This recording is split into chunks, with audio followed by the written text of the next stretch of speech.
Hello everybody, Alex Mashad here with Riverpath Counseling Colorado, and I'm coming at you today with another issue of Alex Answers, where I answer questions that people send in through our website, whether it's about marriage counseling, family therapy, individual counseling, what have you.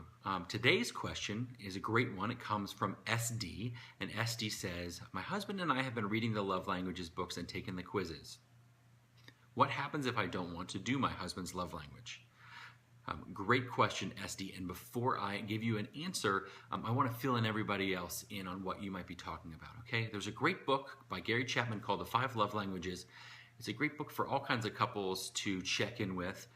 In the book, he talks about that there's 5 primary love languages in which we send and receive love and how we feel it and how we send it. And there's a quiz in the back of the book, but you can also just go on 5lovelanguages.com. The 5 is the number 5.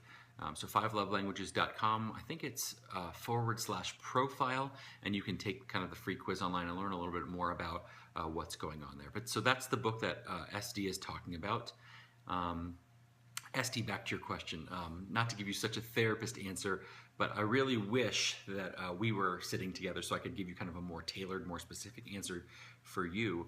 But one of the things that comes up in these kind of situations when I hear this type of question, 2 things for me. One is, are you afraid that it means that if you give up or start trying something new, that all the problems that you've had in the past, all the conflict that you've had in the past, kind of get erased or undo, like your problems aren't valid anymore?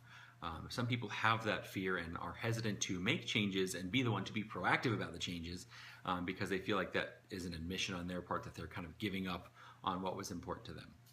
The second one was maybe you have some leftover resentments for your husband that haven't quite been dealt with or haven't been put out in the open yet. And so for both of these things, what I'll say to you in this video today is I want you to grab a piece of paper, maybe a journal, and start writing, okay? I want you to do a little bit of writing about what you're afraid of might happen or might go wrong if you try using your partner's love language, if you try taking steps forwards together as a couple, what might go wrong. But I also want you to spend some time attending to what might go right? There's a ton of possibilities out there of how things could get better, not just stay the same or get worse. And I want you to spend a little time journaling about or writing about how you envision things might be getting better. I think it's a great process to kind of illuminate what your stumbling blocks might also be, but also really so you can see the benefits of what moving forward might actually really be as well. So if you have any more questions about this, need any clarification on the answer I gave you, please feel free to reach out. Same goes for everybody else who's watching this. Please feel free to reach out to us here at Riverpath Counseling Colorado. If you're in the Westminster or the Loveland area, we take new clients and we love helping couples not just fix their relationships, but kind of take them to a special place. You can reach us at 970-370-7284 or myself via email at alex@riverpathcolorado.com. We're still taking more questions. I love having the tough choice of which question to talk about each week, but I would love to hear yours. Maybe you have the right one for me. So feel free to send me an email again at alex@riverpathcolorado. Colorado is spelled out, and I would love to answer those questions.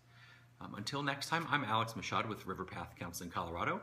Find your path, we've got the map.